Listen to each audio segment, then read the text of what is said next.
todo lo que es extraordinario, todo lo creado, lleva el sello milagroso de la vida. Así decía una crónica titulada, porque allí contaba la historia de un doctor que participó en 10.000 milagros. Tú puedes decir, ¿cómo es posible ver 10.000 milagros? Y obviamente que se refería a un médico obstetra que luego de 42 años de poder practicar su profesión, él seguía sintiendo ese asombro, porque hay algunos que con el tiempo lo pierden, ¿no? Ese asombro cada vez que él podía ver el nacimiento de un bebé. Cada vez que había un recién nacido, el médico decía, estoy viendo un nuevo milagro. Qué linda, ¿verdad?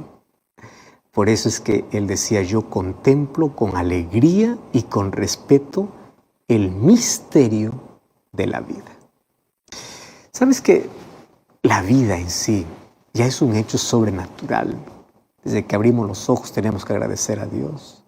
Jamás podremos explicar la grandeza o describir o explicar adecuadamente cómo viene el milagro de la vida. ¿Cómo un ser humano se puede formar en el vientre de una madre? Órganos, sistemas, cerebro, para que funcione bien. Esto realmente es un milagro. Ahora, si esto se revela como algo que no se puede conocer a detalles, ese milagro en el mundo natural, en el mundo físico, también existe un nacimiento espiritual. Pero quiero que entiendas, si la vida física ya trae un misterio, pues ahora también hay un misterio en la vida espiritual. A eso se llama un nuevo nacimiento. La facultad que el ser humano tiene de poder pensar con nobleza, de sentir diferente, de tener la capacidad de abnegación, capacidad de amar, de vivir de una forma sabia, correcta, desinteresada, de hacer el bien para los demás, de practicar la pureza y la lealtad. Esto no es natural. Esto significa un milagro extraordinario. Y ese milagro, aun cuando se origina en el ser humano, no viene del ser humano, porque el ser humano no puede generar por sí mismo ese milagro. Esa vida abundante y generosa está más allá de nuestro alcance, de nuestra capacidad. Fíjate, el ser humano puede tener elevada cultura, puede dominar todas las ciencias que quiera, puede saber de arte, de letras, puede tener todos los títulos, todos los diplomas, puede ocupar la posición más destacada en cualquier actividad de esta vida, puede tener la cantidad de dinero que tenga, pero ninguna de estas cosas son suficientes para tener una nueva naturaleza, una vida espiritual. Ahora, si falta lo esencial, pues es como si tuvieras nada. ¿De qué sirve todo lo que tengas en la vida cuando finalmente se va a perder y se va a quedar para otra persona? Lo que tú necesitas es un milagro. Tú necesitas una nueva vida. Tú necesitas el milagro de nacer de nuevo. ¿Lo estás entendiendo? Estoy hablando para ti que eres arquitecto, que eres médico, que eres educador, que eres ingeniero. Para ti que eres contador, administrador, eres catedrático, tienes todo. No, espera. Si te falta el nuevo nacimiento, te está faltando lo más importante. Y ahí viene la pregunta. ¿Cómo yo puedo lograr ese nuevo nacimiento? Eso es lo que vamos a hablar hoy. ¿Por qué razón? Porque la descripción más abundante que tenemos sobre el nuevo nacimiento lo encontramos en la Biblia. Y lo encontramos en el libro de Juan, capítulo 3. ¡Wow! Ese capítulo tenemos que leerlo varias veces. Porque aquí aparece en escena un hombre llamado Nicodemo. ¿Y quién era Nicodemo? Nicodemo era un hombre respetable. Nicodemo era un príncipe de los judíos. Nicodemo era fariseo, era maestro de la ley, era una persona intachable, era miembro del Sanedrín. O sea, por fuera era el hombre más aplaudido, más privilegiado, por fuera era el hombre más satisfecho, más lleno, pero por dentro era vacío. No pienses que aquellas personas que aparentemente tienen todos los privilegios son felices, o aquellos que alcanzaron gran éxito en la vida son felices. Nicodemo era rico, Tenía buena familia, tenía riqueza, tenía poder, tenía influencia, tenía todo. Este hombre un día fue alcanzado por las enseñanzas de Jesús. Y las enseñanzas de Jesús le causaron mucha intriga. Pero claro, él también se quedó maravillado al ver los milagros de Jesús. Pero había un problema. Él todavía no lo había aceptado como aquel enviado del cielo. Él pensaba que era uno más, un maestro más. Por otro lado decía, ¿y cómo puede hacer estos milagros? Tiene que venir de parte de Dios. Solo que se encontraba con otro problema. Le daba miedo, vergüenza, confesar públicamente su amor por Cristo. Así que un día, él se ocultó en las sombras de la noche y fue a una entrevista con Jesús. Y obviamente después que Nicodemo lo saludó, Jesús fue al punto y le dice, mira Nicodemo, mira lo que dice el texto, Juan capítulo 3, versículo 3. De cierto te digo, el que no naciere de nuevo no puede ver el reino de Dios. ¡Wow! Y mis títulos, y mi riqueza, y mi influencia, y mi hoja de vida que es intachable, no sirve.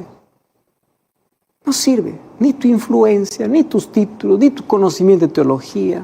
Nada, nada de eso. Cualquier recurso humano siempre será insuficiente, Nicodemo. Quiero que entiendas que para entrar en el reino de Dios necesitas nacer de nuevo. ¿Qué significa eso? Buena pregunta, ¿no? ¿Qué es eso, Señor? Bueno, el primer nacimiento es el nacimiento físico. O sea, el nacimiento físico es ese portal de entrada al privilegio que tenemos de vivir, el cual todos los que existimos hemos participado de ese nacimiento. Sin embargo, mira, querramos o no, nacimos pues para un mundo de tristeza, para un mundo de pecado.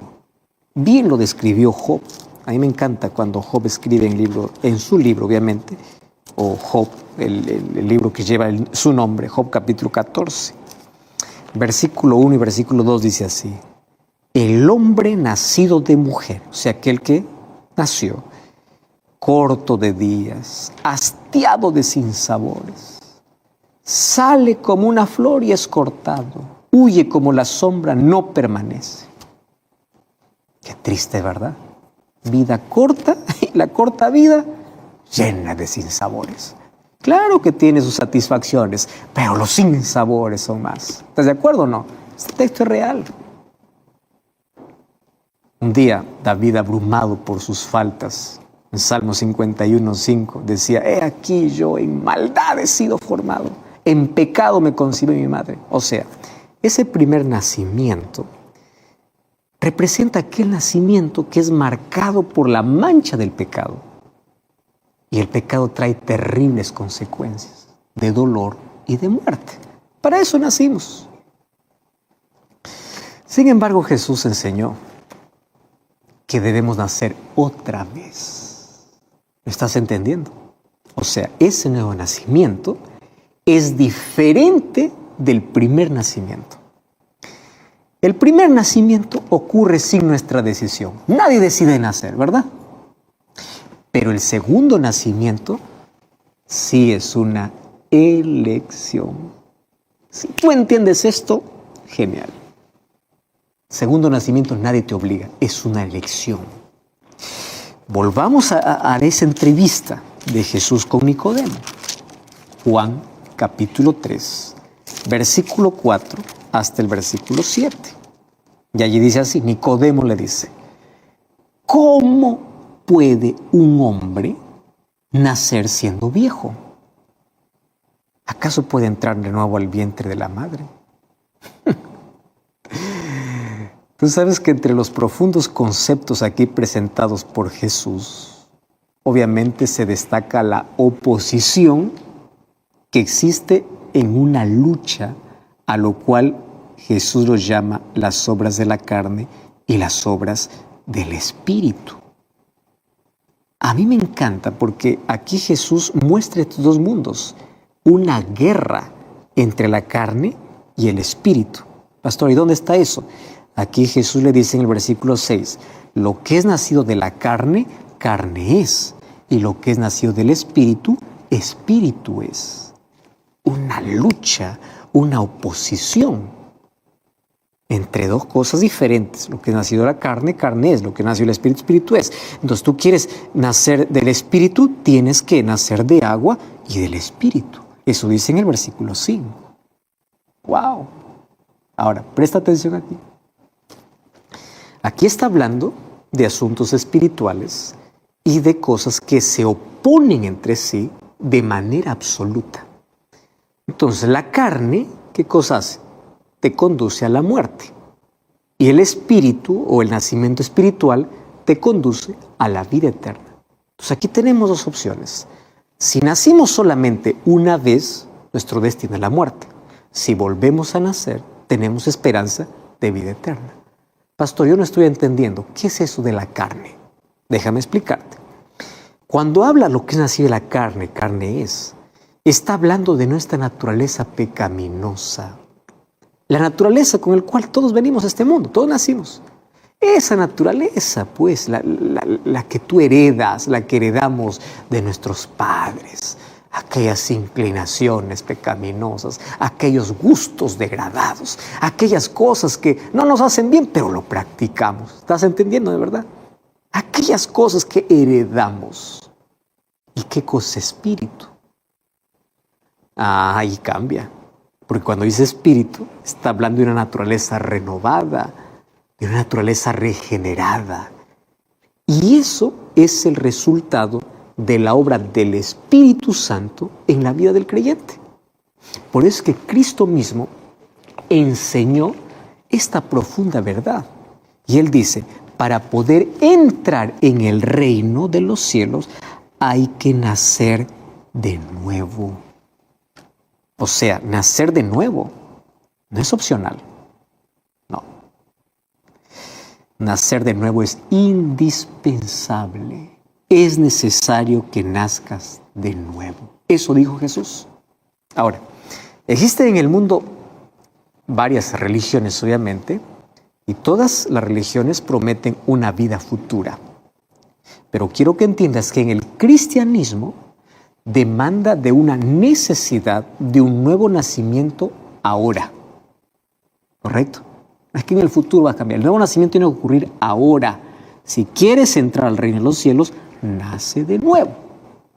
Entonces, a menos que el hombre no nazca de nuevo, o sea, ¿qué significa? A menos que el ser humano reciba un nuevo corazón. ¿Qué significa un nuevo corazón? Un cambio de mente, cambio en sus deseos, que le pueda guiar una vida nueva. A menos que ese milagro no suceda, no puede ver el reino de Dios. Parece muy fuerte, ¿verdad? Pero es lo que Jesús dice. Nace de nuevo. Ahora, existen 3 áreas de la personalidad en las cuales tú y yo necesitamos nacer de nuevo. O sea, tienen que ser renovadas. Cosas carnales que tienen que ver con nuestra naturaleza pecaminosa tienen que ser transformadas. Y eso es la buena nueva del Evangelio. La buena nueva del Evangelio es que Cristo quiere restaurar su imagen perfecta en mi vida. Aquella imagen que el pecado manchó. Salvación significa restauración. Mi naturaleza de pecado es transformada. Ahora, ¿qué necesita ser transformada? Número 1, necesita ser transformada la mente. ¿Entiendes? Tu mente. Porque en tu mente está la mayor fábrica de pecado. Antes que se convierta en acción, ¿dónde se originó? En tu mente. Pastor, yo no puedo controlar mi lengua porque siempre hablo. El problema no es tu lengua, el problema es tu cabeza. Pastor, yo no puedo allí retenerme, yo no puedo tener dominio. El problema no es lo que haces, el problema es lo que piensas. Entonces, Dios quiere transformar tu mente. Cuando dice la Biblia, dame tu corazón, está diciendo, dame tu mente. Yo quiero ocupar un lugar en tu mente. Mira lo que dice el libro de Primera de Corintios, capítulo 2. Primera de Corintios, capítulo 2, versículo 14. Este texto es extraordinario. Allí dice, El hombre natural, o sea, carnal, ya entiendes qué cosa es carnal, ¿verdad? Nuestra naturaleza pecaminosa, no percibe las cosas que son del Espíritu. Porque aquellas cosas tienen que discernirse espiritualmente. Este texto es extraordinario. O sea, con nuestra naturaleza de pecado, de forma natural, no podemos entender asuntos espirituales. No podemos entender la salvación. No podemos entender las profecías. No podemos entender nada de la Biblia. ¿Lo comprendes? Entonces, ¿qué cosa es lo que Dios quiere renovar? Dios quiere renovar la mente para poder tener una comprensión más amplia de su voluntad. Cuando cambia tu mente, tú te vas a dar cuenta, las promesas de Dios son gloriosas. Lo que este mundo me ofrece, eso no es nada. Pero antes que existe ese cambio, no, dices, aquí tengo todo. Mente. Número 2. Necesita ser transformados nuestros afectos. ¿Sí? Porque todos están contaminados. Tú sabes que de forma natural los sentimientos son egoístas. Por eso es que tú no debes dejarte guiar por lo que sientes. Aquel que dice, es que yo siento. Los sentimientos no son confiables. La Biblia dice, engañoso es el corazón más que todas las cosas y perverso. Cuando dice corazón, aquí está hablando de sentimientos. ¿Quién lo conocerá? Que aquí yo me siento bien, aun cuando estés mal. Hay gente que se siente bien haciendo el mal. Tú no debes dejarte llevar por sentimientos, porque nuestro sentimiento, nuestro afecto, tiene que ser transformado.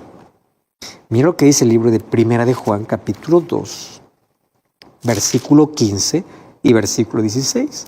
No améis al mundo ni las cosas que está en el mundo. Si alguno ama al mundo, el amor del Padre no está en él. Porque todo lo que hay en el mundo son los deseos de la carne, los deseos de los ojos, la vanagloria de la vida. No proviene del Padre, sino del mundo. ¿Lo entendiste? Nuestros sentimientos naturales, pues son sentimientos sensuales, son impuros y necesitan ser renovados. Y en tercer lugar, lo que necesita ser renovado es nuestra voluntad. ¿Correcto? Vamos a hacer un repaso. ¿Qué es lo primero que necesita ser renovado? La mente. Número 2, sentimientos o deseos. Y número 3, voluntad. Entonces, el ser humano, en su estado carnal, tiene una voluntad moribunda. Es incapaz de cumplir sus propósitos. Mira, te voy a hacer un ejemplo. Llega el 31 de diciembre. A partir del 1 de enero, ni un cigarro más. A partir del 1 de enero, yo no voy a comer más lo que me hace daño. A partir del 31 o del 1 de enero va a cambiar. ¿Cuánto dura? Dime cuánto dura. ¿Por qué? Porque su voluntad es débil. No puede librarse de los vicios. Puede tener los mejores deseos, pero no puede cambiar. Y el apóstol Pablo lo experimentó inclusive en su propia vida. Romanos capítulo 7, versículo 18 y versículo 19. Es extraordinario lo que él dice. Romanos capítulo 7, versículo 18. Él dice, yo sé que en mí es esto, en mi carne, ya te dije carne, naturaleza pecaminosa, naturaleza carnal, no mora el bien, porque el querer el bien está en mí, pero no el hacerlo. O sea, yo quiero, pero no lo hago. ¿Por qué él dice? Porque yo no hago el bien que quiero, sino el mal que no quiero, eso hago. ¿Ya te ha pasado eso? ¿Qué lucha, verdad? Porque ¿cuál es el problema? Tenemos una voluntad debilitada. Buenos deseos, pésima voluntad. Entonces, pues no sirve para nada. Entonces, es capaz el ser humano de poder cambiar su naturaleza, es capaz de poder cambiar sus propios deseos, su propia voluntad. No, no se puede. Humanamente es imposible. Por eso es que esto es un milagro de Dios. ¿Sabes qué? Es increíble que cuenta una historia que en cierto país se quiso corregir a todos sus habitantes por el poder de la fuerza, ¿no? Porque ellos pensaron que la fuerza era el recurso para poder mantener la disciplina y el orden. Así que las autoridades allí colocaron una ley. Y en esa ley decía así: aquellos que cometen por primera vez un robo, se les va a cortar una oreja. Y aquellos que vuelven a robar, se les va a cortar la otra oreja. Aquellos que roban por tercera vez, se les va a cortar la mano. Las leyes eran rígidas. Ahora, ¿tú sabes a qué extremo llegó? Muchos de los que caminaban por las calles estaban sin orejas y sin manos. ¿Pero qué crees? Continuaban los robos. Los crímenes continuaban. ¿Por qué? Porque está comprobado que es imposible transformar a una persona por medio de la fuerza.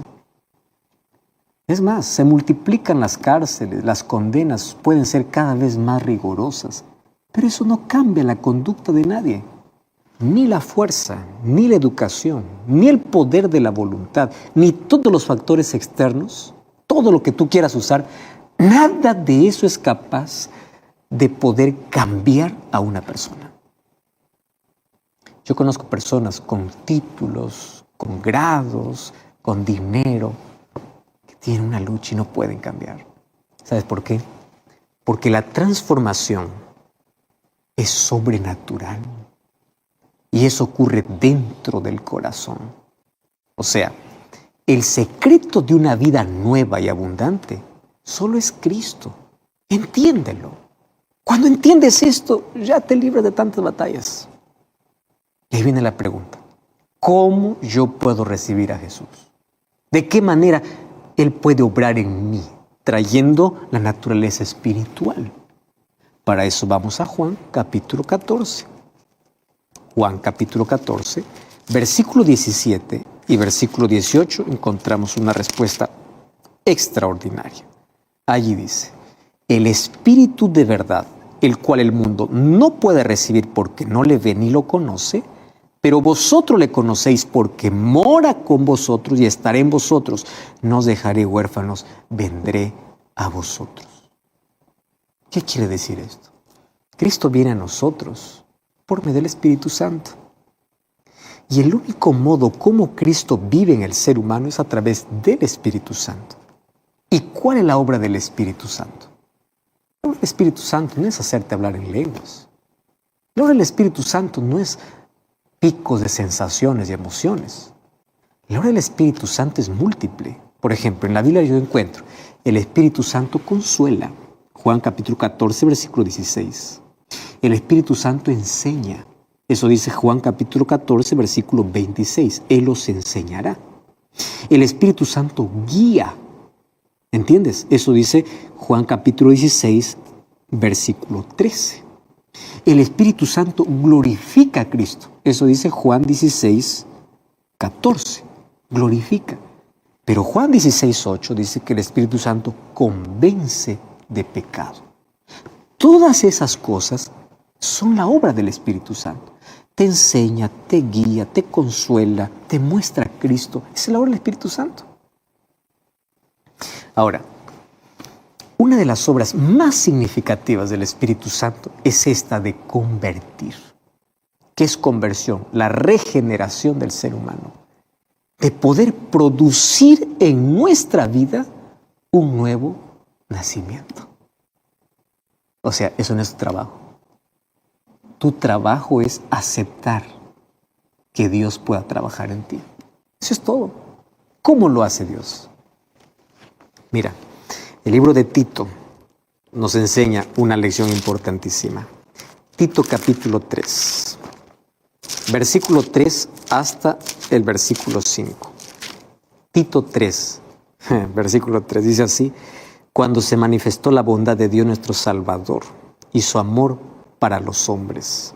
Porque nosotros dice que éramos en otro tiempo insensatos y rebeldes. Pero aquí me encanta. Pero por el lavamiento de la regeneración y la renovación del Espíritu Santo, venimos a ser justificados. O sea, la intervención del Espíritu Santo en la vida de un ser humano marca dos etapas totalmente diferentes. Presta atención. Antes de la llegada del Espíritu Santo, ¿qué cosa abunda? El pecado, la condenación, la culpa. Y después que llegue el Espíritu Santo, ¿qué cosa viene? la limpieza, la regeneración, la renovación. Y el Espíritu Santo trabaja en dos direcciones. Antes de que lo aceptes, trabaja para convencerte.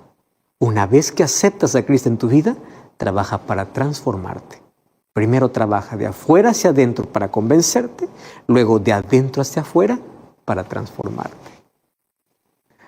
Por eso es que Juan capítulo 3, volviendo al diálogo de Jesús con Nicodemo, versículo 5 y versículo 8, ¿qué cosa dice? Respondió Jesús y le dice, de cierto te digo, que el que no naciere de agua y de espíritu no puede ver el reino de Dios. Y Jesús coloca una ilustración. Allí dice versículo 8, el viento sopla de donde quiere, oye su sonido, mas ni sabes ni de dónde viene ni a dónde va. Así es todo aquel que es nacido por el Espíritu Santo. Ahora, para allí porque aquí viene una revelación importantísima de parte de Dios. La obra de limpieza y de renovación que realiza el Espíritu Santo es invisible y es misteriosa. Tanto así que Jesús lo compara con el viento. Y el viento tú no lo puedes ver, ¿verdad? Es imposible poder anticipar por dónde ve el viento, porque su giro puede ser caprichoso. No es fácil de decir, el viento va para acá, porque puede ir en otra dirección. Tú no puedes saber, tú no puedes ver el viento, pero sí puedes ver los efectos. Los efectos son visibles. ¿Cómo sabes el viento? Porque cuando pasa, obviamente, ¿qué cosa hace? Cuando el viento es fuerte, tú ves que los árboles fuertes son desgajados. Tú ves casas que pueden caer. Tú puedes ver caminos que pueden ser limpios de todo hojarasca. El viento se los llevó. El cielo puede cambiar de forma y de color. Y cuando el viento del Espíritu de Dios, porque el Espíritu Santo es representado por el viento, no es que sea viento, es un símbolo del Espíritu Santo. Cuando eso entra en nuestra vida, funciona como el viento, o hace como el viento. ¿Qué cosa hace? Derrumba los prejuicios, limpia nuestra vida de vicios y de faltas, así como el viento limpia el camino, lo limpia, nos da una nueva visión, miramos un nuevo horizonte. Eso es lo que hace el Espíritu Santo. Entonces, nacer de nuevo, ¿qué cosa es? Aprender a odiar lo malo, aquello que tú antes amabas. Nacer de nuevo es aprender a amar aquello que es noble, aquello que antes despreciabas. Simple, ¿verdad? Eso es nacer de nuevo. Ahora, eso ocurre solamente cuando el Espíritu de Dios entre en el corazón para transformar la vida. Él hace que los pensamientos pecaminosos sean puestos a un lado, que las malas acciones puedan ser abandonadas. Es el Espíritu quien produce su fruto en nosotros: amor, gozo, paz, humildad, que reemplaza a la ira, la envidia, las contenciones, que es una naturaleza carnal. La alegría reemplaza la tristeza. El rostro del ser humano refleja la luz celestial. Es así lo que hace el Espíritu Santo. ¿Y cómo el Espíritu Santo nos hace nacer así? El libro de Hebreos capítulo 4, versículo 12, dice así: pero la palabra de Dios es viva y eficaz, más cortante que toda espada de dos filos, que penetra hasta partir el alma, discierne los pensamientos y las intenciones del corazón. El apóstol Pablo aquí también luego nos insta a tomar la espada del Espíritu, que es la palabra de Dios. Fíjate, la palabra de Dios es un arma viviente, pero poderosa. Entonces, ¿qué hace el Espíritu Santo? El Espíritu Santo te conduce a la palabra. Usa la palabra para que tú puedas recibir un nuevo corazón. Porque cuando la palabra de Dios está en tu mente, está en tu vida, tú vas siendo renovado. Eso es lo que el apóstol Pedro explica en su primera carta, primera de Pedro, capítulo 1, versículo 23. Allí dice: siendo renacidos, no de simiente corruptible, sino de incorruptible, por la palabra de Dios, que vive y permanece para siempre. Amén. ¿Cómo me encanta ese texto? La Biblia tiene poder, tiene vida. ¿Por qué? Porque este no es un libro común, fue inspirada por el Espíritu Santo. Y precisamente Dios usa su palabra para justificar y santificar a la persona, o para santificar a la persona. Santifícalos en tu verdad, tu palabra es la verdad. Gracias a la palabra de Dios el ser humano nace de nuevo, porque la palabra le orienta, es una luz, le muestra en qué oscuridad vive y empieza una nueva vida en esta tierra, que solo es el comienzo obviamente de una vida eterna y perfecta, que solo alcanzaremos en el cielo. Entonces nacimos por el Espíritu por medio de la palabra, mas también nacimos por la fe. La conversación de Cristo con Nicodemo llega a un punto culminante. Jesús le había declarado a este fariseo que solo el Espíritu Santo le podría hacer nacer de nuevo. Y parecía que Nicodemo todavía no entiende muy bien. Por eso le pregunta por segunda vez, ¿cómo puede hacerse eso? Y ahí me encanta la respuesta de Jesús ante la segunda pregunta. Juan capítulo 3, versículo 14 hasta el versículo 16, Jesús le dice, como Moisés levantó la serpiente en el desierto, así es necesario que el Hijo del Hombre sea levantado, para que todo aquel que en Él cree no se pierda, mas tenga vida eterna. Y ahí está el texto que conocemos, porque de tal manera amó Dios al mundo, que ha dado a su Hijo unigénito, para que todo aquel que en Él cree no se pierda, mas tenga vida eterna. Jesús lo dijo en el contexto del nuevo nacimiento a Nicodemo. Y Nicodemo conocía